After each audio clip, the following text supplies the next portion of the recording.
السلام علیکم ورحمۃ اللہ وبرکاتہ۔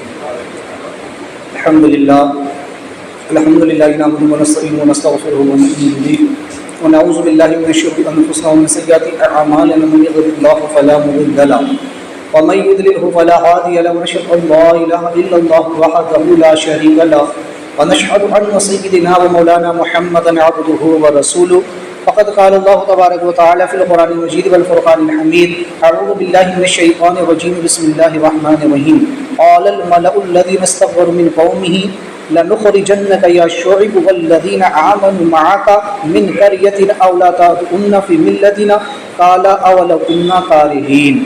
صدق اللہ العظیم وبلغ رسولہ النبی الامین المکین الکریم، لمن الشاہدین والشاکرین والحمد للہ رب العالمین۔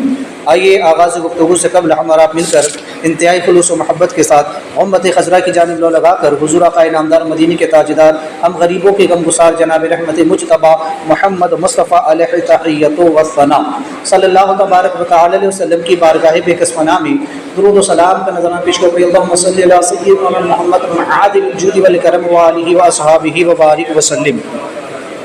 ایک مرتبہ پڑھ لیجیے، اللہم صلی علی سیدنا محمد صلاۃ تنجینا بہا من جمیع الاحوال والآفات وتقضی لنا بہا جمیع الحاجات وتطهرنا بہا من جمیع السیئات وترفعنا بہا عندک الدرجات وتبلغنا الغایۃ من جمیع الخیرات فی الحیاۃ بعد الممات انک علی کل شیء قدیر۔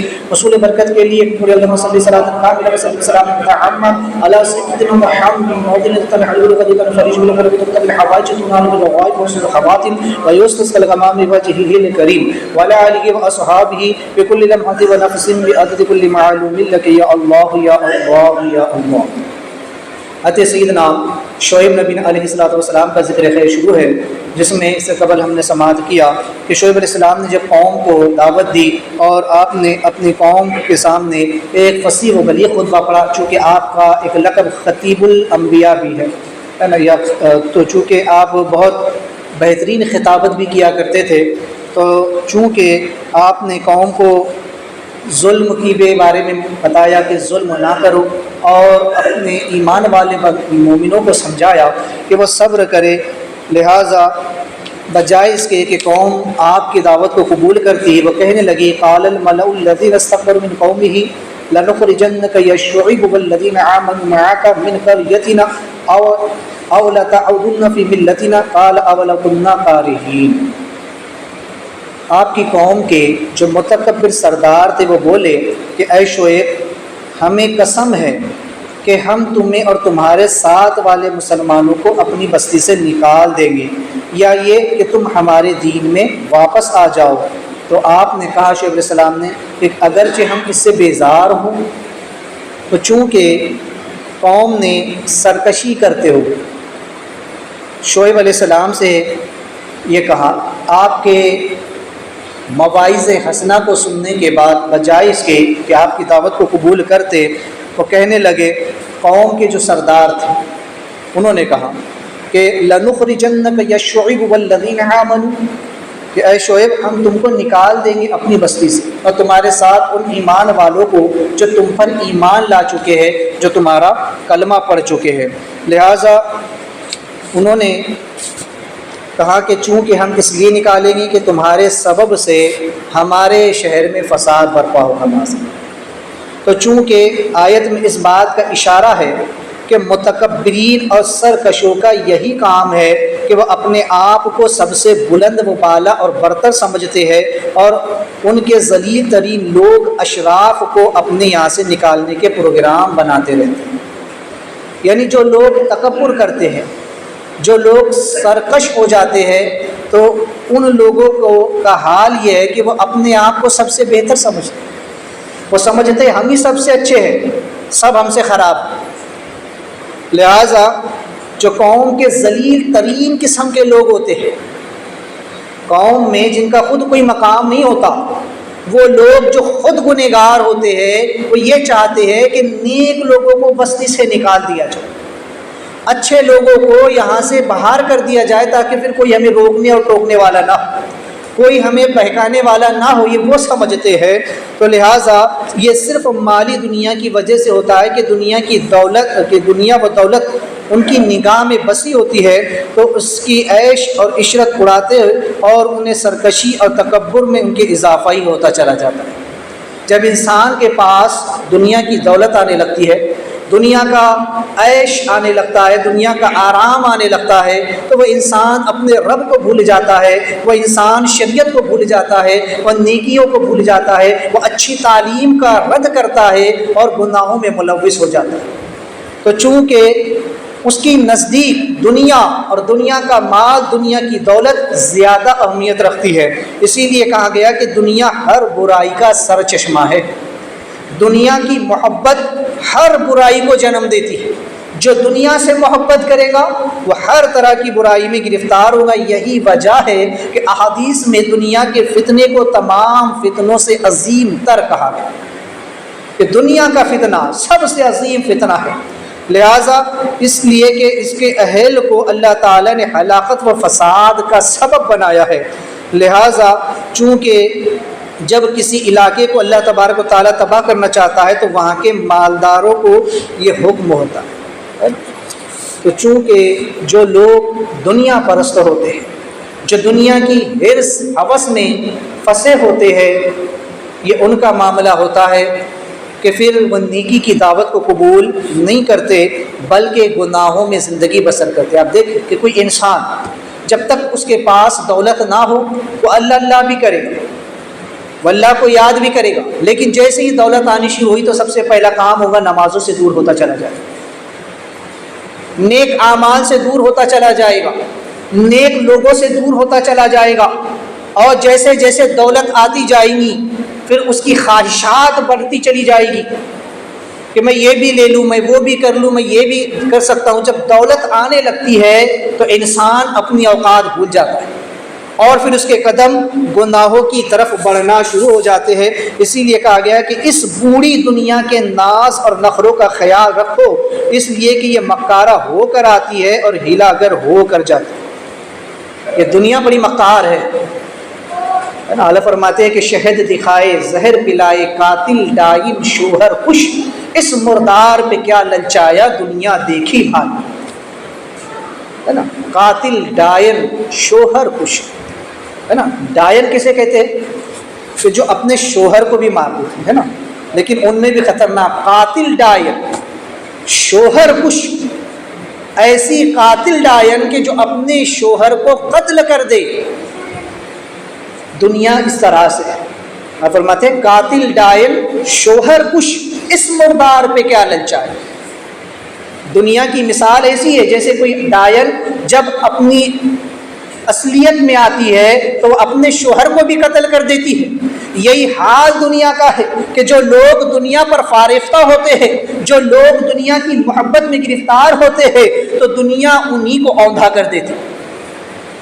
حدیث پاک میں اسے مردار کہا گیا ہے کہ اللہ کے نزدیک دنیا کی حیثیت مچھر کے پر کے برابر بھی نہیں، اسی لیے فرمایا کہ مردار ہے دنیا۔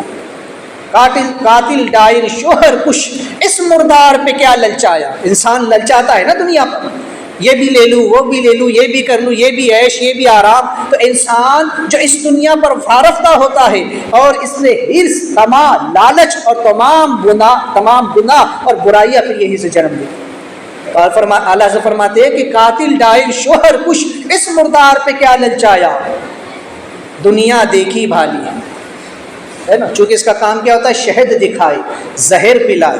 یہ پہلے کیا کرتی ہے؟ شہد دکھاتی ہے لیکن زہر پلاتی ہے۔ ڈائن کا کام کیا ہوتا ہے؟ پہلے تو وہ اپنے شوہر کو خوب جو ہے تو اس کے سامنے بن سنور کے آتی ہے۔ ڈائن جو ہوتی ہے اپنے شوہر کے سامنے بن سنور کے آتی ہے اور اسے کھانے پینے کے اعلیٰ اقسام کے مشروبات اور لذیذ کھانے اس کے سامنے پیش کرتی ہے نا، کیونکہ جب اس کو قتل ہی کرنا ہے نا، بلی چڑھانی ہے نا، تو یہ ہوتا ہے کہ جس کی بلی دینی ہے، جس کو قتل کرنا ہے، اس سے پہلے اس کو خوب کھلا پلا کے فربا کرو، اس کو خوش کر لو پہلے۔ تو ڈائن اپنے شوہر کے سامنے پورے سنگار کے ساتھ آتی ہے، بن سنور کے آتی ہے، اچھے اعلیٰ اقسام کے کھانے اور مشروبات اس کے سامنے رکھتی ہے۔ پھر جب شوہر ان کھانوں کو کھا کر، ان مشروبات کو پی کر مست ہوتا ہے اور اب وہ اس ڈائن کے ساتھ جو ہے تو اب ہم بستر ہونا چاہتا ہے جب اس کے قریب آتا ہے، لیکن اس سے پہلے ہی وہ ڈائن چونکہ کرتی کیا ہے کہ ان کھانے پینوں میں ہی وہ زہر ملا دیتی اور اس طرح اس کو وہ قتل کر دیتی۔ تو یہی حال دنیا کا ہے کہ دنیا لوگوں کے سامنے بن سنور کے آتی ہے، لیکن اس کا فتنہ بڑا عظیم تر فتنہ ہوتا ہے۔ تو لہٰذا دنیا کے فتنے سے انسان کو بچنا چاہیے۔ تو لہٰذا یہاں بتایا گیا کہ شعیب علیہ السلام کی قوم کے جو سردار تھے وہ دنیا پرست تھے، تو لہٰذا شعیب علیہ السلام کی تعلیم کو قبول کرنے کی بجائے، ان کی دعوت کو قبول کرنے کی بجائے انہوں نے شعیب علیہ السلام سے یہ کلام کیا اور آپ کو جو ہے تو برا بھلا کہنے لگے۔ تو چونکہ یہاں پر جو آیت کریمہ میں فرمایا گیا ہے نا، قال الملأ الذین استکبروا، قوم کے متکبر سرداروں نے کہا، متکبر جن کے اندر تکبر بھرا ہوا تھا۔ اب یاد رکھیں کہ تکبر جو ہے تو یہ بڑی بری چیز ہے۔ جس انسان میں تکبر آ جائے تو پھر وہ اسے برباد کر دیتا ہے۔ اس انسان کے اگر اعمال نیک ہیں تو وہ بھی برباد ہوتے ہیں، اس انسان کے اگر سماج میں عزت ہے تو وہ بھی برباد ہوتی ہے، اس کی دنیا بھی برباد ہوتی ہے، اس کی آخرت بھی برباد ہوتی ہے۔ تکبر یہ کہ انسان اپنے آپ کو سب سے بہتر سمجھے اور دوسروں کو حقیر، ذلیل اور کمتر سمجھے، جبکہ اسلام ہمیں یہ تعلیم دیتا ہے کہ اگر کوئی اپنا مسلمان بھائی غریب بھی ہے تو اسے عزت کی نگاہ سے دیکھا جائے، اسے اپنے برابر بٹھایا جائے، اسے عزت احترام اسے دیا جائے۔ تو چونکہ جو قوم کے متکبر سردار تھے نا، تو چونکہ تکبر جو ہے یہ اس کی 3 اقسام ہے نا۔ ایک تو یہ ہے کہ کفار کے مقابل تکبر کرنا، یہ عبادت ہے۔ کفار کے مقابلے میں تکبر کرنا عبادت ہے۔ آقا کریم صلی اللہ تبارک و تعالی علیہ وسلم خانہ کعبہ کا طواف فرما رہے ہیں، سرکار کے ساتھ آپ کے اصحاب بھی ہیں اور 3 دنوں کا فاقہ ہے، 3 دنوں سے کچھ کھایا نہیں ہے۔ باوجود اس کے جب خانہ کعبہ کا طواف کر رہے ہیں تو بڑے آہستہ دھیرے دھیرے لے چل رہے ہیں۔ تو کفار و مشرکین دور سے بیٹھ کر چھپ کر دیکھ رہے تھے اور ہنسنے لگے کہ دیکھو مسلمانوں کا، اپنے آپ کو مسلمان کہتے ہیں، کہتے ہیں مسلمان ہے، اللہ ہماری مدد کرتا ہے، لیکن ان کا حال دیکھو کہ 3 دن سے کچھ کھایا پیا نہیں ہے، پھر بھی کعبے کا طواف کر رہے ہیں اس طریقے سے۔ میرے آقا علیہ الصلوۃ والتسلیم جو غیب داں نبی ہے، انہوں نے کافروں کے منشے کو سمجھ لیا، کافروں کی مراد کو جان لیا، اور میرے آقا علیہ السلام نے کعبے کا طواف کرتے ہوئے، یاد رکھیے یہ زمین کی سب سے بہترین زمین، سب سے بہترین حصہ خانہ کعبہ کا حصہ، ایسا مقدس مقام جہاں اللہ کا گھر موجود ہے، جہاں پر ایک برائی کرنا 1,00,000 برائی کرنے کے برابر ہے، ایک گناہ کرنا 1,00,000 گناہ کرنے کے برابر ہے۔ اس زمین پر اللہ کے رسول صلی اللہ علیہ وسلم نے اپنے صحابہ سے فرمایا کہ اے میرے صحابہ اکڑ کر کے چلو، تن کر کے چلو، جیسے کوئی تکبر میں چلتا ہے اس طرح سے چلو، تاکہ کفار دیکھ لے کہ مسلمانوں میں اب بھی روحانی طاقت زندہ ہے۔ تو وہ جو 3 پھیرے سرکار نے کیے تھے وہ کفار و مشرکین کو دکھانے کے لیے کیے، لیکن آج تک وہ چیز عبادت بنے۔ تو کیوں؟ کیونکہ کفار کے مقابلے میں وہ کام کیا گیا، اس لیے وہ کام تکبر وہ تکبر نہیں ہے کہ جس پر گناہ ملے، بلکہ اس پر اللہ نے ثواب عطا فرمایا۔ تو ایک ہوتا ہے کفار کے مقابلے میں تکبر کرنا، ایک ہوتا ہے کہ مسلمانوں کے مقابلے میں تکبر کرنا، کسی مسلمان سے تکبر کرنا۔ ہم بھی مسلمان ہیں، کوئی اگلا بھی مسلمان ہے، اپنے ہی مسلمان بھائی سے تکبر کرنا ہے، میں بڑا ہوں، میرے پاس دولت ہے، شہرت ہے، سب کچھ ہے، یہ تیرے پاس کیا ہے، تو کون ہے، تو کیا ہے؟ تو یہ حرام ہے۔ مسلمان سے تکبر کرنا، اس کو حقیر نگاہ سے دیکھنا، اس کو ذلیل کرنا، رسوا کرنا، اس کے سامنے اپنی بڑائی بیان کرنا، یہ تکبر ہے اور یہ حرام۔ اسلام کا یہ مزاج نہیں ہے، بلکہ اسلام تو یہ مزاج دیتا ہے کہ غریب کے سامنے اپنی دولت کی نمائش نہ کرے، بیوہ کے سامنے اپنی بیوی سے پیار نہ کرے، یتیم بچوں کے سامنے اپنے بچوں سے پیار نہ کرے۔ یہ اسلام کی تعلیم، تاکہ اگلے کے دل پر چوٹ نہ لگے، اس کے دل کا خیال کیا اسلام نے، اس کی نزاکت قلبی کا خیال رکھا اسلام، یہ تعلیم میرے آقا علیہ الصلوۃ والتسلیم نے ارشاد فرمائی۔ تو مسلمان سے تکبر کرنا یہ حرام. اور تیسرا تکبر یہ سب سے خطرناک ہے، نبی کے مقابلے میں تکبر کرنا، اپنے آپ کو نبی سے بہتر بڑھ کر سمجھنا، یہ سب سے خطرناک قسم کا تکبر، اور یہ کفر ہے.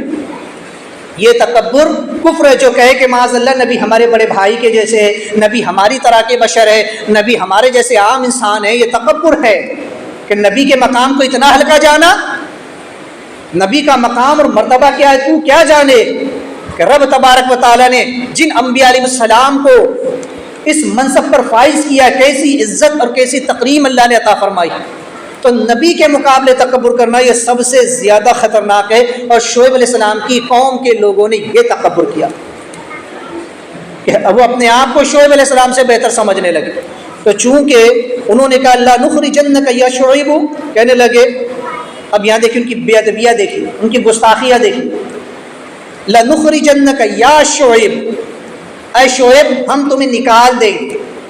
تو یہاں پر جو انہوں نے بے ادبی کی سب سے پہلے تو یہ کہ اپنے نبی کا نام لے کر کے پکارا، نبی کو یا شعیب کہہ کر کے انہوں نے پکارا. کوئی کلمہ تعظیم نہیں، کوئی ادب نہیں کیا آپ کا. تو لہٰذا نبی کی تعظیم کرنا یہ فرض ہے، اور نبی کی توہین کرنا کفر ہے. تو انہوں نے نبی کا نام لیا. آج اگر کوئی بیٹا اپنے باپ کا نام لے لے تو لوگ کہیں گے یہ باپ کا گستاخ ہے، باپ کا بے ادب ہے. کوئی اپنی ماں کا نام لے کر کے پکارے تو لوگ کہیں گے یہ ماں کا گستاخ ہے، ماں کا بے ادب ہے. کوئی اپنے بڑوں کا نام لے کر کے پکارے، جیسے آج بھی بہت سارے لوگ اپنے علماء اور مشائخ کے نام لیتے ہیں، ان کے نام نہ بلکہ ان خطابات و القابات سے پکارو جو ان کے لیے رکھے گئے ہیں. انبیاء علیہ السلام کو جو خطابات دیے گئے اس کے ساتھ پکارو. حضور کو یا محمد کہہ کر پکارنا حرام ہے، بلکہ یا رسول اللہ کہہ کر پکارو، یا حبیب اللہ کہہ کر کے پکارو، یاسین و طٰہٰ مزمل کہہ کر کے پکارو. تو انبیاء علیہ السلام کی تعظیم عین ایمان ہے اور ان کی توہین عین کفر ہے. تو اس کا خیال رہے. اپنے بڑوں کی تعظیم کرنا یہ اسلام ہمیں سکھاتا ہے کہ اپنے بڑوں سے تعظیم کے ساتھ پیش آؤ اور اپنے چھوٹوں پر شفقت کرو، ان سے پیار کرو، محبت کرو. کوئی اگر اپنے بڑوں کی تعظیم نہ کرے تو وہ بڑوں کا گستاخ ہے، وہ بے ادب کہلاتا ہے، بد اخلاق انسان کہلاتا ہے. آج سماج میں ایسے بہت سے لوگ ہیں کہ جو اپنے بڑوں کی بے ادبیاں کرتے ہیں، اپنے مشائخ کی، علماء کے نام لے لے کر کے پکارتے ہیں.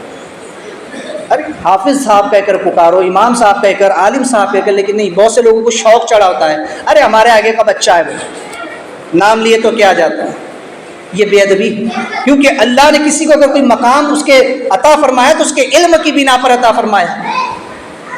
اگر کوئی پولیس آ جائے آپ کے سامنے، کوئی انسپکٹر آ جائے آپ سے، وہ عمر میں بھی چھوٹا ہو نا، تب بھی آپ اس انسپکٹر کہہ کے بلاؤ. کوئی کلیکٹر بھی ہو نا، عمر میں آپ سے چھوٹا ہو، تو بھی آپ اس کو کلیکٹر صاحب کہہ کر ہی بلاؤ گے. ان دنیا دار عہدے والوں کو جب اتنی عزت دیتے ہو تو اپنے مشائخ اور اپنے علماء کو کیوں عزت نہیں دی جاتی؟ بڑے تعجب کی بات ہے. لوگوں کو کھجلی چلتی ہے امام کی اور بانگی کی کاڑی کرنے کی. کہاں گیا بانگی؟ اذان کا ٹائم ہو گیا، حاضر نہیں. کہاں امام؟ ایک ٹائم حاضر نہیں ہے. ادھر منڈے گھومتے ان کے. کوئی ادب تعظیم کا آج خیال نہیں ہے لوگوں کا. تو پھر یہی سبب ہے کہ پھر ایسے لوگوں پر عذاب بھی اترتے.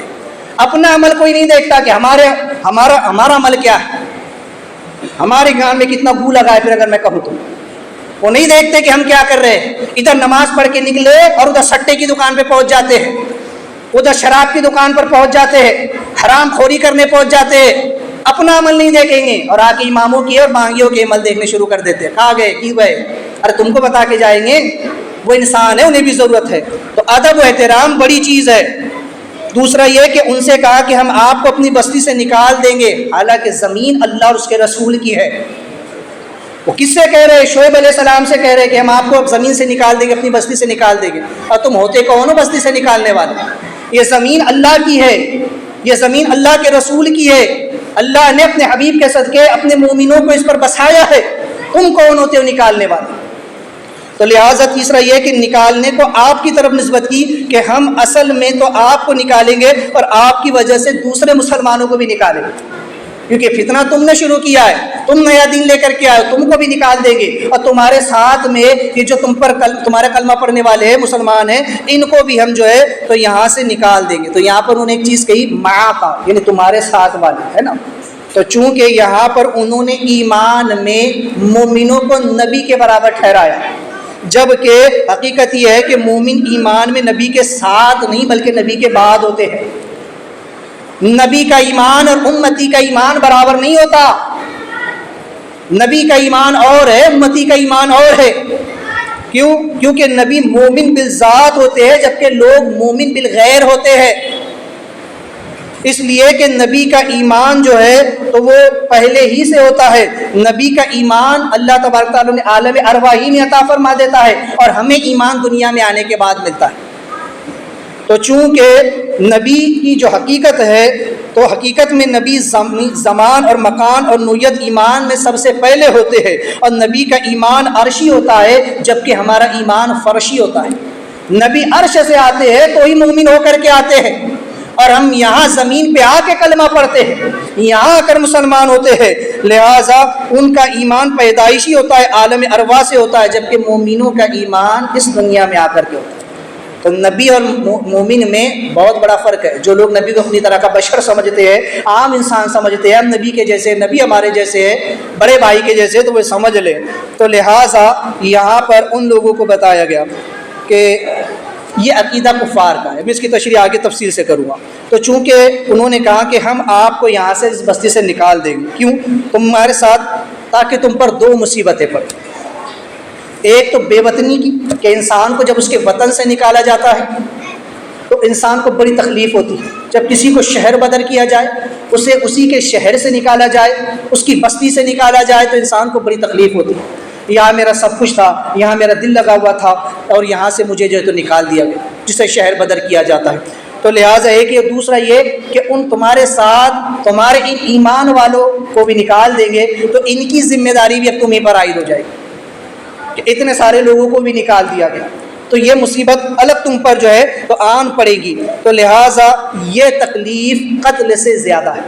انہوں نے یہاں ابھی شعیب علیہ السلام کو قتل کی دھمکی نہیں دی، بلکہ شہر بدر کرنے کی دھمکی دی، شہر سے نکالنے کی دھمکی دی، کیونکہ یہ زیادہ تکلیف دہ ہے کہ جب کسی کو اس کے شہر سے نکال دیا جائے اور اس کے ساتھ اس کے ماننے والوں کو بھی نکال دیا جائے، تو یہ زیادہ تکلیف دہ امر ہوتا ہے۔ تو لہٰذا انبیاء علیہ السلام نے ہجرتیں فرمائی، آقا کریم صلی اللہ علیہ وسلم نے بھی ہجرت فرمائی، حضور علیہ الصلوۃ والتسلیم نے اپنی مرضی سے ہجرت فرمائی، اللہ کی طرف سے حکم ہوا۔ حالانکہ آپ کو شہر سے نکالنے کی دھمکی نہیں دی گئی تھی، آپ کے قتل کا منصوبہ ہوا تھا، لیکن اللہ تبارک و تعالیٰ نے آپ کو ہجرت کا حکم دیا، تو وہیں سے ہمارا ہجری سال شروع ہوتا ہے۔ بہرحال، تو چونکہ یہاں پر ان لوگوں نے حضرت شعیب علیہ السلام سے ایک بات اور کہی، اولتعودن فی ملتنا، ہاں ایک سبب ہے کہ ہم تمہیں اپنی بستی سے نہ نکالے، ایک سبب ہے اگر تم اس کو قبول کر لو، اور وہ یہ ہے کہ تم ہمارے دین میں لوٹ کر کے آ جاؤ، تم ہماری طرف جو ہے تو پلٹ کر کے آ جاؤ۔ تو لہٰذا انہوں نے ان کو جو ہے تو واپس آنے کی دعوت دی۔ لہٰذا شعیب علیہ السلام کا ذکر یہاں پر صرف تابع کے طور پر ہوا، ورنہ حقیقتاً مومنوں کی طرف، وہ جو ایمان والے تھے، مسلمان تھے، ان سے کہا جا رہا ہے کہ وہ ہمارے دین کی طرف پلٹ کر رہا ہے، کیونکہ نبی کا ایمان تو پہلے سے ہوتا ہے، نبی کا ایمان تو پہلے سے ہوتا ہے، نبی کبھی کفر کرتے ہی نہیں، نبی کبھی کفر میں ہوتے ہی نہیں۔ البتہ یہ جو مسلمان تھے یہ پہلے کافر تھے، لیکن بعد میں کلمہ پڑھ کر کے مسلمان ہوئے، اس لیے کافر یہ سمجھ رہے کہ ہمارا دین اصل ہے، یہ بعد میں مومن بنے ہیں، بعد میں مسلمان بنے ہیں، تو ان سے کہہ رہے تمہاری گھر واپسی کر دو، تم جو ہے تو واپس جو ہے تو ہمارے دین میں آ جاؤ۔ تو چونکہ یہاں پر انہوں نے، ان کی مراد ویسے شعیب علیہ السلام تو تابع تھے، لیکن مراد ان ایمان والوں سے تھی، تو لہٰذا انہوں نے کہا کہ تم اگر ہمارے دین میں واپس پلٹ کر کے آ جاؤ تو پھر ہم تمہیں بستی سے نہیں نکالیں گے۔ لہٰذا انہوں نے اہل ایمان کو اور شعیب علیہ السلام کو کفر کی طرف دعوت دی، تو آپ نے فرمایا کالا اولو کنا کارہین، آپ نے کہا کہ اگرچہ اس بات کو ہم برا جانیں، اگرچہ یہ چیز ہمیں پسند نہ ہو، اگرچہ کفر کی طرف آنا ہمارا دل گوارا نہ کرتا ہو، کہ اس کے باوجود بھی یہ ناپسندیدگی ایسی ہی ہے جیسے موسیٰ علیہ السلام نے فرعون سے فرمایا تھا اولو جئتک بشیء، یعنی کہ ہم کفر کر سکتے ہیں؟ ہرگز نہیں۔ لہٰذا ہم تمہارے دین کی طرف ہرگز پلٹ کر کے نہیں آ سکتے، بلکہ ہمارے دل تمہارے دین سے متنفر ہے، اور میں تو میں ہوں، بلکہ اب میری قوم کا کوئی شخص بھی تمہاری طرف پلٹ کر کے نہیں آئے۔ اب جس نے میرا کلمہ پڑھ لیا ہے ان میں سے کوئی مسلمان بھی کفر کی طرف نہ آئے گا، وہ ان بتوں کی پوجا نہ کرے گا، وہ تمہاری طرح کفر اور شرک نہ کرے گا۔ تو لہٰذا آپ نے یہ بات کہی کہ میں تو میں ہوں، میرے صحبت یافتہ میرے صحابہ یا میرے ماننے والوں میں سے کوئی اب اس طرف آ بھی نہیں سکتا ہے۔ اور ہر دور میں کفار و مشرکین یہ چاہتے رہے ہیں، یہ کرتے رہے ہیں، ہے نا؟ تو تاکہ مومن جو ہے، ایمان والے جو ہیں، وہ کفر کی طرف پلٹ کر کے آئے۔ تو لہٰذا آپ نے کہا کہ یہ ہرگز نہیں ہو سکتا۔ لہٰذا ہم کو ایک چیز ہے کہ اگر جان سے الفت ہے تو سانپ سے نفرت ہوتی ہے۔ انسان کو جب اپنی جان پیاری ہوتی ہے نا، تو ہر وہ چیز جس سے اس کی جان کو خطرہ ہو اس سے انسان نفرت کرتا ہے۔ تو پھر جب ایمان سے محبت ہوگی تو کفر سے نفرت ہی ہوگی، شرک سے نفرت ہوگی، بد عقیدگی سے نفرت ہوگی۔ جب کوئی بد عقیدہ، کوئی کافر، کوئی مشرک دکھے گا تو انسان طبعاً اس سے نفرت کرے گا۔ کیوں؟ کیونکہ یہ ایمان کا لٹیرا ہے، ایک جان کا لینے والا، ایک جان کا لوٹنے والا ہے۔ اگر انسان کو شیر، بھیڑیا، سانپ نظر آ جائے تو انسان اس سے ڈرتا ہے کہ مجھے اس کے قریب نہیں جانا ہے ورنہ میری جان لے لے گا۔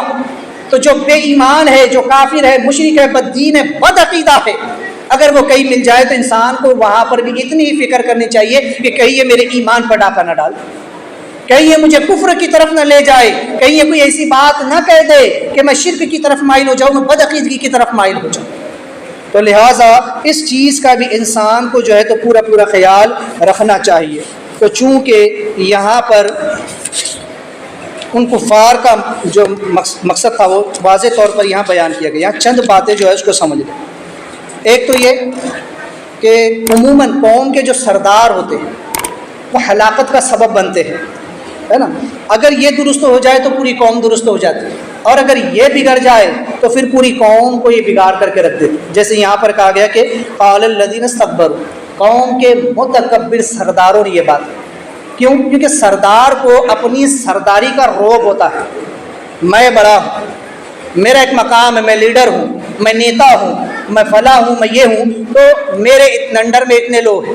تو اس انسان کو جب اس بات کا غرور اور گھمنڈ اور تکبر ہو جاتا ہے تو اگر وہ انسان، اگر مان لیجیے جس کے ماتحت لوگ ہوتے ہیں وہ اگر صحیح ہے تو قوم کو صحیح لے جائے گا، لیکن اگر وہ بگڑا تو پوری قوم کو پھر وہ بگاڑ کر کے رکھ دیتا ہے۔ لہٰذا غرور اور تکبر بہت بڑا عیب ہے، انسان کو کبھی غرور اور تکبر نہیں کرنا چاہیے، جیسے کہ میں نے بتایا شروع، کیونکہ تکبر انسان کی نیکیوں کو ایسے کھا جاتا ہے، حسد انسان کی نیکیوں کو ایسے کھا جاتا ہے جیسے آگ سوکھی ہوئی لکڑی کو کھا جاتا ہے۔ تو تکبر ہرگز انسان نے نہیں کرنا چاہیے، کیونکہ یہ شان صرف اللہ کو زیب دیتی ہے۔ انسان نے اپنی اوقات سمجھنی چاہیے کہ میں کیا ہوں۔ انسان کی اوقات اتنی ہے کہ وہ ایک ناپاک قطرے سے پیدا ہوا اور 2 شرمگاہوں سے ہو کر کے وہ دنیا میں آیا ہے۔ انسان کو کبھی اپنی حقیقت نہیں بھولنی چاہیے۔ جب بھی کبھی غرور اور تکبر انسان میں جنم لے تو وہ اپنی حقیقت پر غور کرے کہ میں کیا ہوں، میں کیا تھا۔ آج میرے رب نے اگر عزت عطا فرمائی ہے، آج اگر میرے رب نے کوئی مقام عطا فرمایا ہے، آج اگر میرے رب نے کوئی عہدہ اور مرتبہ عطا فرمایا ہے تو انسان کو چاہیے کہ اس کا صحیح استعمال کرے، قوم کی بھلائی کے لیے اس کا استعمال کرے، ہرگز تکبر نہ کرے۔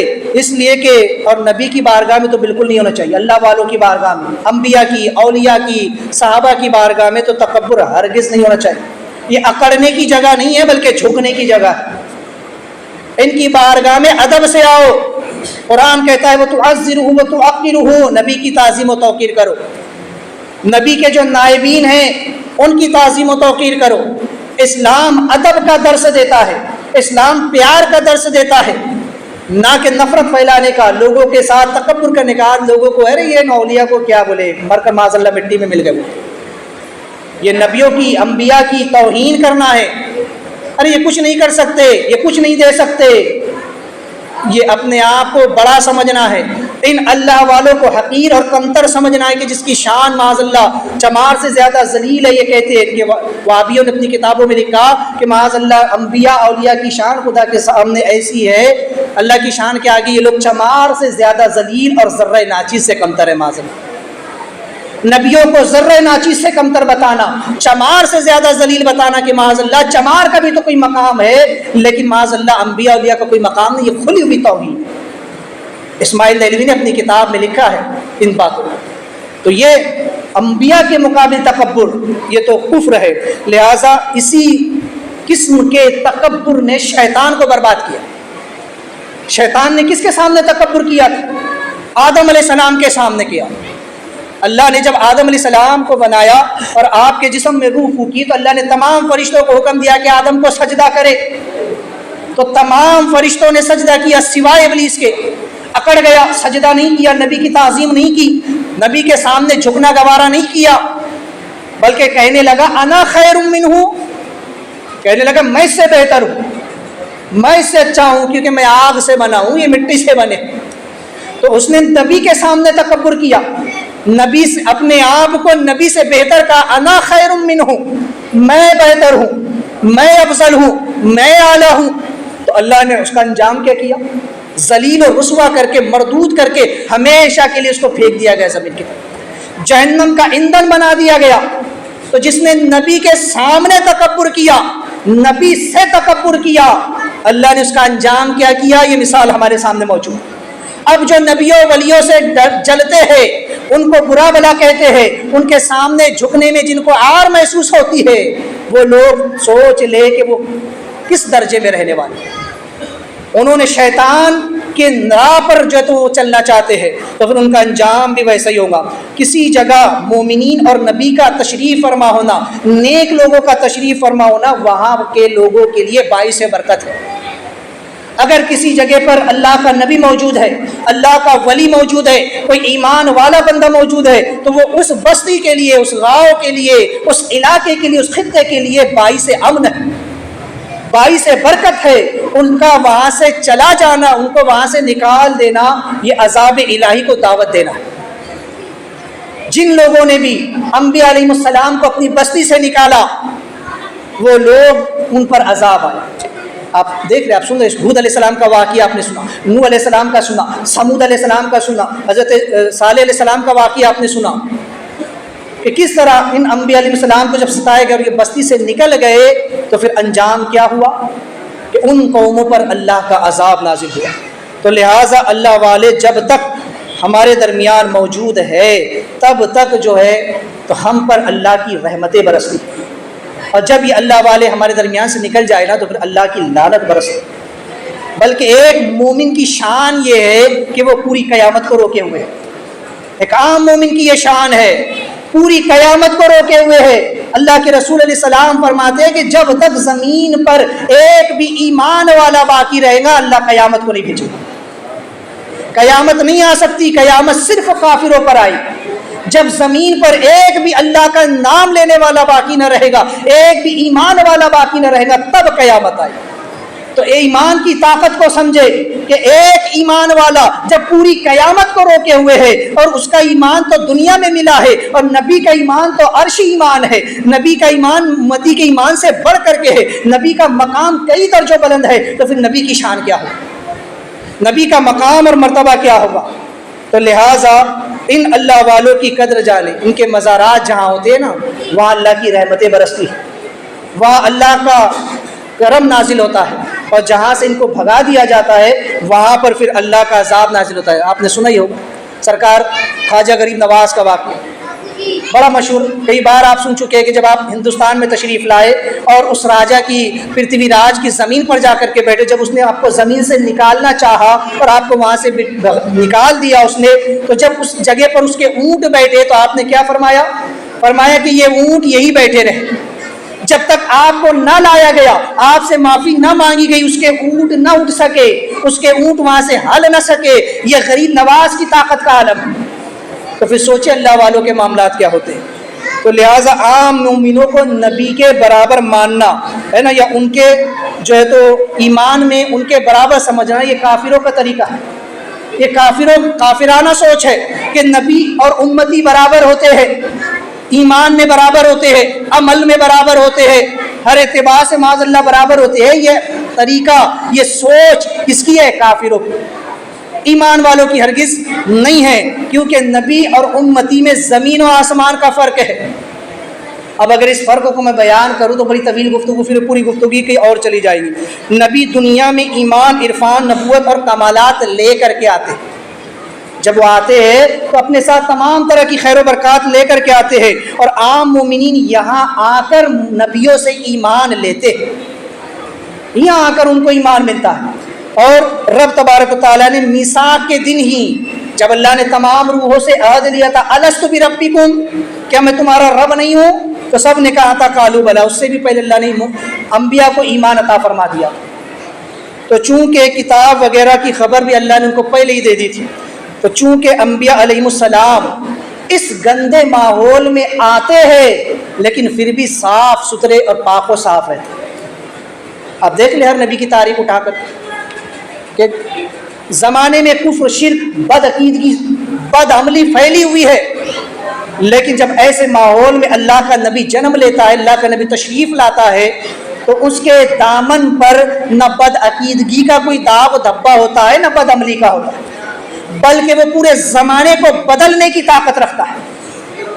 تاریخ آپ پڑھ کے دیکھ، حضرت ابراہیم علیہ السلام کی دیکھ لیا، ہم کو واقعی بھی میں بیان کر چکا، حضرت نوح علیہ السلام، صالح علیہ السلام، حضرت ہود علیہ السلام، آقا کریم صلی اللہ علیہ وسلم کو دیکھ کہ آقا علیہ السلام کی تشریف آوری سے قبل پوری دنیا میں کفر اور شرک اور جو ہے تو بد عملی اس طرح پھیلی ہوئی تھی کہ تاریخ دا لکھتے ہیں کہ اس وقت روئے زمین پر سب سے زیادہ اگر برائی ہوتی تھی تو عرب میں ہوتی، جس کے گھر میں جتنی پرانی شراب اتنا عزت والا سمجھا جاتا، لوگ ماں بہن بیٹیوں کے ساتھ زنا کرتے تھے، لوگ ننگے ہو کر کعبے کا طواف کرتے تھے، بیٹی کو زندہ دفن کر دیا جاتا تھا، بیواؤں کو جو ہے تو ایسے ہی گھروں میں یا تو بد کر دیا جاتا یا انہیں جلا دیا جاتا یا قتل کر دیا جاتا تھا، غلام کو لوگ ذلیل کیا کرتے تھے، عورت کو پیر کی جوتی سمجھا کرتے تھے۔ جب عرب کا ماحول اس قدر بگڑا ہوا تھا، ایسے ماحول میں جب اللہ کے رسول صلی اللہ علیہ وسلم تشریف فرما ہوتے ہیں تو میرے آقا علیہ السلام نے جو درس قوم کو دیا تو آج تک دنیا دیکھ رہی کہ اسلام کی تعلیم کیا ہے، لیکن حضور کے دامن پر ایک چھینٹا بھی کفر کا نہیں ہے، ایک چھینٹا بھی کسی گناہ کا نہیں ہے۔ پوری تاریخ میں کوئی یہ نہیں دکھا سکتا کہ حضور نے یہ گناہ کیا ہے، حضور نے یہ غلطی کی ہے، حضور سے ایسا ہوا ہے یا حضور سے ویسا ہوا ہے، بلکہ کفار اور مشرکین خود گواہی دیتے ہیں کہ محمد تم امین و صادق، تم سچے ہو، تم صادق ہو، تم امین ہو۔ تو کفار بھی جن کی عظمت کی گواہی دے، آج کے کلمہ پڑھنے والے معاذ اللہ ان کی شان میں انگلیاں اٹھاتے ہیں، ان کو برا بھلا کہتے ہیں۔ تو چونکہ نبی کی مثال اس کنول کے پھول کی طرح ہوتی ہے جو کھلتا تو کیچڑ میں ہے لیکن اس پر کیچڑ کا ایک دھاگ نہیں ہوتا، ایک دھبا نہیں ہوتا ہے۔ تو چونکہ انبیاء علیہ السلام کا ایمان بھی عرشی ہوتا ہے، وہ ایمان بھی اپنے رب کے ساتھ وہاں سے لے کر کے اپنے رب کے پاس سے لے کر کے آتے ہیں۔ اسی طرح جو ہے انسان اگر الٹا چلے تو ابلیس سے زیادہ گمراہ ہو جاتا ہے۔ انسان اگر کبھی جب گناہ کرنے پر آئے نا تو ابلیس سے بھی خطرناک ثابت ہوتا ہے۔ کیسے؟ کیونکہ ابلیس نے انبیاء علیہم السلام کو کبھی کفر کی دعوت نہیں دی، کبھی نہیں اس نے انبیاء علیہ السلام کو کفر کی طرف ابھارا، شرک کی طرف انہیں بلایا، بلکہ اس کا کہنا کیا ہے؟ اس نے خود بارگاہ الہی میں کہا، جب اس نے وقت مانگا اللہ تبارک و تعالیٰ سے کہ اللہ مجھ کو موقع دے کہ میں قیامت تک زندہ رہوں تاکہ لوگوں کو گمراہ کرتا رہوں، تو اللہ نے فرمایا کہ ہاں تجھے مہلت تو ہے لیکن یاد رکھ کہ میرے مخلص بندوں پر تیرا زور نہیں چلے گا۔ تو اب اس وقت ابلیس نے کیا کہا؟ وہ خود کہ لَأُغْوِيَنَّهُمْ أَجْمَعِينَ إِلَّا عِبَادَكَ مِنْهُمُ الْمُخْلَصِينَ، کہنے لگا ہاں میں تمام کو گمراہ کروں گا مگر وہ تیرے نیک بندے جو مخلص ہے ہرگز ان پر میرا داؤ نہیں چل سکتا۔ تو شیطان عاجز آ گیا شیطان یہ کہہ گیا کہ اللہ میں تیرے نیک بندوں کو گمراہ نہیں کر سکتا، میں انبیاء کو کبھی ورغلا نہیں سکتا، انہیں کفر کی دعوت نہیں دے سکتا۔ تو شیطان جس بات سے عاجز آ گیا، کفار وہ کام کر رہے۔ ان کافروں نے شعیب علیہ السلام سے کہا کہ اے شعیب تم ہمارے دین کی طرف آ جاؤ، تم کفر کی طرف آ جاؤ، تم ان بتوں کو پوجو۔ تو معاذ اللہ انہوں نے ابلیس سے بڑھ کر کے کام کیا۔ تو انسان جب گمراہ ہوتا ہے اور جب انسان تمام حدوں کو پار کر جاتا ہے تو پھر ابلیس سے زیادہ خطرناک ثابت ہوتا ہے کہ ابلیس تو انبیاء کو کفر کی دعوت دینے سے نا امید ہو گیا، لیکن یہ جو کفار ہے، یہ جو کچھ شریر قسم کے لوگ ہیں، یہ چاہتے یہی ہے نا۔ میں نے کہا کہ بعض لوگوں کا طریقہ یہی ہوتا ہے کہ اب پہلے ایک چیز میں بتا دوں کہ تقیہ کرنا یہ بہت بڑا عیب ہے۔ تقیہ کیا ہے کہ انسان بظاہر دکھائے کچھ اور کرے کچھ، یہ کھلی ہوئی منافقت ہے نا۔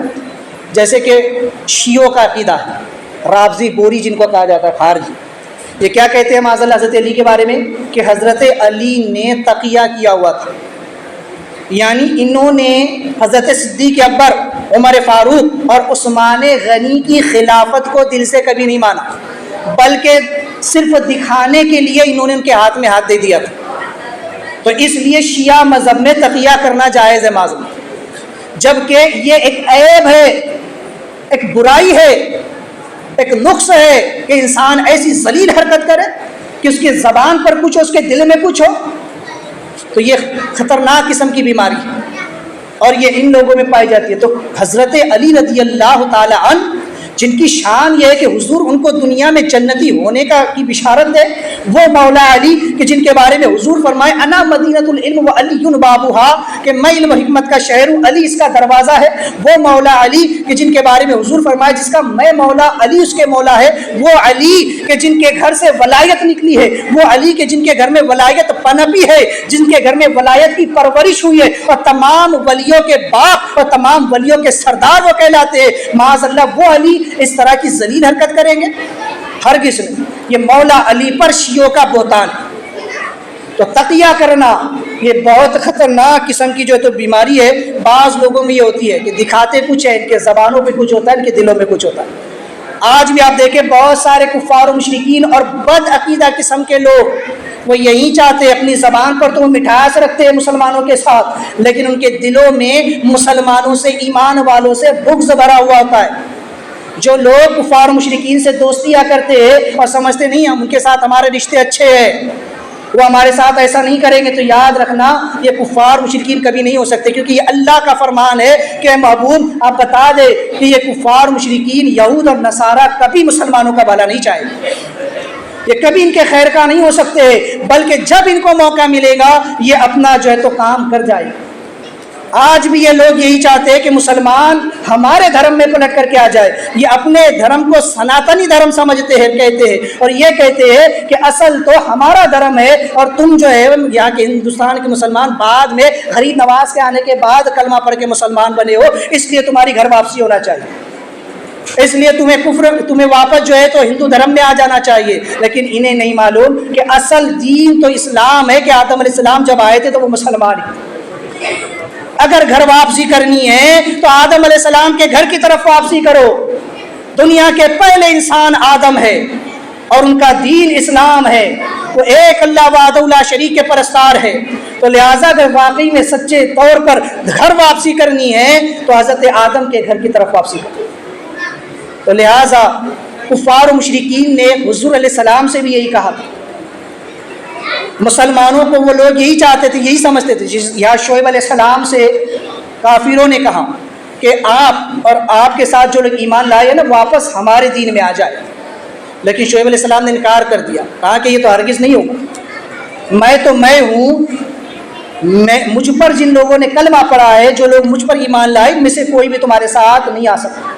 آقا کریم صلی اللہ تبارک و تعالی علیہ وسلم نے جب مکہ میں اعلان نبوت فرمایا اور جب اسلام دھیرے دھیرے بڑھنے لگا، حضور علیہ السلام وہاں سے واپس ہجرت فرما کر مدینہ شریف آ گئے، تب تک بھی کفار کو یہ امید تھی کہ یہ مسلمان پلٹ کر ہمارے دین میں آ جائے، اور وہ ریشہ دوانیاں کیا کرتے تھے، وہ طرح طرح کے حربے استعمال کرتے تھے کہ کسی طرح مسلمانوں کو بہکا کر ورگلا کر کبھی دولت کا، کبھی شہرت کا، کبھی سرداری کا، کسی بھی چیز کا لالچ دے کر مسلمانوں کی گھر واپسی کر لی جائے، انہیں واپس اپنے دھرم میں لے کر کے آیا جائے۔ تو ابو جہل، ابو لہب وغیرہ یہ لوگ بڑی کوششیں کیا کرتے تھے، امیہ بن خلف وغیرہ، ان لوگوں نے بڑی جی جان کی کوششیں لگا دی کہ کسی طرح مسلمانوں کو واپس جو ہے تو اپنے دھرم میں لے کر کے آئے۔ انہیں مارنے پیٹنے لگے، انہیں سمجھانے بھی لگے، انہیں لالچ بھی دینے لگے، انہیں شہر بدر بھی کرنے لگے۔ جب ہر حربہ استعمال کر لیا، اس کے باوجود بھی ان کی امیدیں نہیں ٹوٹی، وہ اس امید کو لیے بیٹھے رہے کہ ایک نہ ایک دن یہ مسلمان ہمارے دھرم میں واپس آئیں گے۔ لیکن جب اللہ نے اپنے محبوب کو فتح مکہ عطا فرما دی اور حضور کو نے مکہ کو فتح کر دیا، اس دن کافروں کی امید ٹوٹ گئی، اور قرآن کہتا ہے الیوم یئس الذین کفروا من دینکم، کہ محبوب آج کافروں کی امید ٹوٹ گئی ہے، آج ان کی کمر ٹوٹ گئی ہے، آج وہ آپ کے دین کی طرف سے نا امید ہو گئے ہیں، اب وہ مایوس ہو گئے کہ اب مسلمان کبھی پلٹ کر نہیں آنے والے۔ وہ سمجھتے تھے کہ یہ کم تعداد میں ہے، لہٰذا ہم زیادہ تعداد میں ہے تو ایک نہ ایک دن یہ پلٹ کر کے آ جائیں گے، لیکن محبوب آج کے بعد ان کی کمر ہم نے توڑ دی ہے، اب آپ کو ہم نے مکہ پر فتح دے دی ہے، اب قیامت تک جو ہے کفار یہ جو ہے تو کبھی نہیں چاہیں گے کہ مسلمان پلٹ کر کے آئے، بلکہ اب یہاں پر اسلام کا غلبہ ہوگا، اور تاریخ بتاتی ہے کہ اس کے بعد سے پورے عرب میں اسلام قابض ہوگا۔ آج بھی یہ کفار اور یہ مشرکین یہی چاہتے ہیں کہ مسلمان واپس ہماری طرف پلٹ کر کے آئے، لیکن شرط کیا ہے کہ ایمان والوں کو اپنے ایمان اور اپنے عمل پر مضبوط قائم رہنا ہوگا۔ تو ایک دن آئے گا کہ جیسے پورے عرب میں اسلام پھیلا، پورے ہند میں بھی اسلام ہو جائے۔ شرط ہے کہ ہم ان صحابہ کے طریقے پر عمل کریں جیسے صحابہ اپنے ایمان پر استقامت کے ساتھ جمے رہے، کہ انہیں ڈرایا گیا، دھمکایا گیا، مارا گیا، پیٹا گیا، شہر بدر کیا گیا، لیکن انہوں نے اسلام نہیں چھوڑا، انہوں نے حضور کی سنتیں نہیں چھوڑی، حضور کا دین نہیں چھوڑا، حضور کی شریعت نہیں چھوڑی۔ آج ہمارا حال یہ ہے کہ ایک ڈنڈا دکھاؤ تو مسلمان پگھل جاتا ہے، ایک ووٹ کے چکر میں جا کر کے بک جاتا ہے، ان کی جھولیوں میں جا کر کے بیٹھ جاتا ہے۔ یہ ہمارا حال ہے، ہمارے نہ اعمال صحیح ہے نہ ہمارا ایمان مستحکم ہے، تو اس سبب سے آج وہ ہم پر غالب ہے۔ لیکن جس دن مسلمان اپنی اہمیت کو جان لے گا، اپنے ایمان کو مضبوط کر لے گا، اپنے عمل کو مضبوط کر لے گا، تو اس دن وہ دن دور نہیں کہ ہند میں بھی صرف اسلام کا غلبہ ہو۔ ہم انتظار کر رہے امام مہدی کے آنے کا، ارے امام مہدی نے جب آنا ہوگا ضرور آئیں گے، اللہ کا وعدہ ہے، اللہ انہیں بھیج کر کے رہے گا، لیکن اس امید پر اپنی دنیا اور آخرت کو برباد نہ کریں۔ ہم اپنے آپ کو پہچانے، ہم اپنی کوشش کریں اپنی طرف سے کہ ہم کیا کر سکتے ہیں اسلام کے لیے۔ آج تو ہم کچھ بھی نہیں دے سکتے، آج ہماری جیب سے پیسہ نہیں نکلتا، صحابہ نے اپنی جانیں قربان کی ہے اسلام کے لیے۔ ہم کو تو اسلام مفت میں مل گیا ہے، ہمارے ماں باپ مسلمان تو ہم بھی مسلمان۔ ارے اسلام کیا ہے صحابہ سے پوچھو کہ جن پر ظلم و ستم کے پہاڑ توڑے گئے، اس کے باوجود بھی ان کے پائے استقلال کو کوئی ہلا نہ سکا، وہ ایمان تھا ان کا۔ تو چونکہ جب تک ایسا ایمان اور ایسا عمل ہمارے اندر پیدا نہیں ہوگا، تب تک ہم ایسے ہی ذلیل و رسوا ہوتے ہیں۔ تو ہر باطل یہی چاہتا ہے کہ حق والا ہماری طرف آ جائے، ہر کافر اور مشرک یہی چاہتا ہے کہ یہ مسلمان ہمارے دھرم میں آ جائے، ہر باطل فرقے والا یہی چاہتا ہے کہ سنی ہمارے اندر آ جائے۔ لیکن یاد رکھنا، حق اور باطل کبھی مل نہیں سکتے، حق حق ہے، باطل باطل ہے۔ جس طرح حلال و حرام مل نہیں سکتے، جس طرح گوبر اور دودھ کو ملا دینے سے وہ کوئی حلال چیز نہیں بن جاتی، ایک ہی جانور سے نکلتے ہیں، دودھ بھی اسی جانور سے نکلتا ہے اور پیشاب بھی وہیں سے نکلتا ہے، لیکن اللہ کا فرمان ہے کہ پاک لوگوں کے لیے پاک چیزیں ہیں، ناپاک لوگوں کے لیے ناپاک چیزیں۔ اب جس کو پیشاب پینا ہے وہ پیشاب پیتا ہے، گو موتر پیتا ہے، جس کو دودھ پینا ہے وہ دودھ پیتا ہے، لیکن کوئی ان دونوں کو ملائے تو ہرگز حرام و حلال کا مجموعہ حلال نہیں ہوتا، ایسے ہی حق اور باطل کا مجموعہ حق نہیں ہوتا۔ کوئی اگر ملائے کہ ہاں چلو شیعہ سنی مل جائے، سنی وہابی مل جائے، کافر مومن مل جائے، تو یہ ہرگز نہیں ہو سکتا۔ گوبر اور حلوہ مل کر کوئی حلوہ نہیں بن جاتا، کوئی نئی چیز نہیں بن جاتی، بلکہ وہ حلوہ بھی خراب ہو جاتا ہے۔ تو اپنے ایمان کی حفاظت کرے۔ ہر باطل یہی چاہتا ہے کہ وہ آپ کو اپنی طرف کھینچنا چاہتا ہے، لیکن اپنے ایمان کو ایسا مضبوط رکھو کہ ہم اگلے کو اپنے ایمان اور اپنے عمل سے دعوت دے کہ وہ حق کی طرف لوٹ کر کے آئے۔ اصل تو دین اسلام ہے. ان الدین عند اللہ الاسلام، اللہ کے نزدیک دین صرف اسلام. تو ہمیں اپنے کردار سے، اپنے افعال سے، اپنی گفتار سے، اپنی رفتار سے ہمیں لوگوں کو یہ پیغام دینا ہے کہ اسلام کیا ہے، ہمیں بھی بتانا تاکہ وہ اسلام کی طرف آئے. لیکن آج ہم غیروں سے متاثر ہو کر ان کی طرف جا رہے ہیں. وہ ایسا کپڑے پہنتے یہود و نصارہ کے طرز پر، ہے نا. آج ہمارا لباس، آج ہمارے ہیئر اسٹائل، آج ہماری زندگی گزارنے کا طریقہ، ہمارے گھر، چیزیں، ہر چیز جو ہے ہم تعلیم بھی دیکھتے ہیں تو بولے یہود و نصارہ کی طرف. یہ نہیں، ہم ان کی کاپی کیوں کریں، بلکہ انہیں چاہیے کہ وہ ہماری کاپی کریں. تو یہ چیز ہے. بہرحال بتانے کو تو اور بھی بہت ساری باتیں ہیں. دعا ہے کہ مولا کریم ہم تمام کو کہنے سے زیادہ عمل کی توفیق عطا فرمائے. حضرات، چونکہ نماز کے مسائل کا سلسلہ شروع تھا، آج بھی ایک مسئلہ سماعت کریں. اگر نماز کی حالت میں کسی کو شدت کا پیشاب یا پاخانہ لگے، محسوس ہو، یا ہوا کا غلبہ، ریح کا غلبہ ہو، تب اس کی کیا صورتیں ہے وہ سمجھیں. اگر نماز کے وقت میں، ہے نا، نماز وسعت ہے، ابھی وقت ہے، اور اس سے پہلے انسان کو شدت کا پیشاب ہے، پاخانہ ہے، ہوا کا غلبہ ہے، تو پہلے وہ اس سے فراغت حاصل کرے، اس کے بعد جو ہے تو پھر نماز پڑھے. لیکن یہ ہے کہ اگر کبھی یوں کہ پیشاب یا پاخانہ کرنے جائے گا، پھر آ کے وضو کر اتنی دیر میں نماز کا وقت ختم ہو جائے گا. اب سمجھے، ہاں، بعض لوگ جماعت کو ہی نماز کا وقت سمجھ لیتے ہیں. وہ سمجھتے ہیں جماعت ہو گئی تو نماز ہو گئی. یاد رکھیے، جماعت کا ہونا اور ہے، نماز کے وقت کا نکل جانا اور ہے.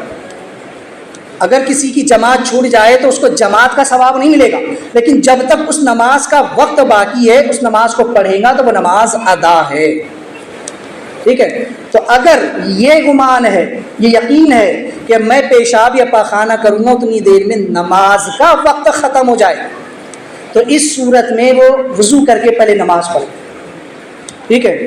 اور اگر کبھی قضاء حاجت اور وضو کرنے میں نماز کا وقت نکل جائے تو پہلے نماز پڑھ لے، کیونکہ یہاں پر وقت کی رعایت مقدم ہے، کیونکہ وقت نکل جائے گا. اور اگر نماز کے درمیان میں یہ حالت پیدا ہو جائے، کوئی شخص نماز پڑھ رہا تھا اور اس وقت یہ حالت پیدا ہوئی، تو پھر نماز کو توڑ دینا واجب.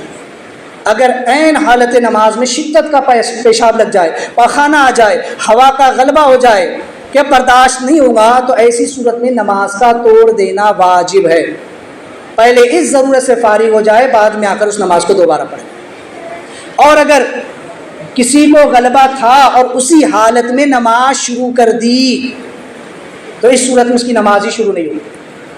پیشاب پاخانہ لگا ہوا تھا شدت کا، لیکن سوچا اللہ تھوڑی دیر روک لوں گا، جیسے تیسے نماز کو پڑھ لوں، یہ سوچ کر اگر نماز شروع کی تو نماز ہی شروع نہیں ہوگی.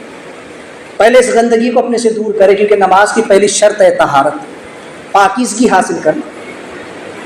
اور اسی طرح جو ہے تو اگر کبھی کسی نے اسی حالت میں پڑھ لی تو گناہ گار ہوگا. اسی حالت میں اگر یعنی شدت کا پیشاب یا پیخانہ لگا اور اس حالت میں نماز اس نے پڑھ لیا تو پھر وہ گناہ گار ہوگا، اور وہ نماز مقروء تحریمی واجب الاعادہ، یعنی اس نماز کو دوبارہ پڑھنا پھر سے اس پر واجب. تو اس مسئلے کو ذہن میں رکھے. دوران گفتگو غلطی میں توبہ کرتا ہوں. استغفر اللہ ربی من کل ذنب و اتوب الیہ. لا الہ الا اللہ محمد رسول اللہ.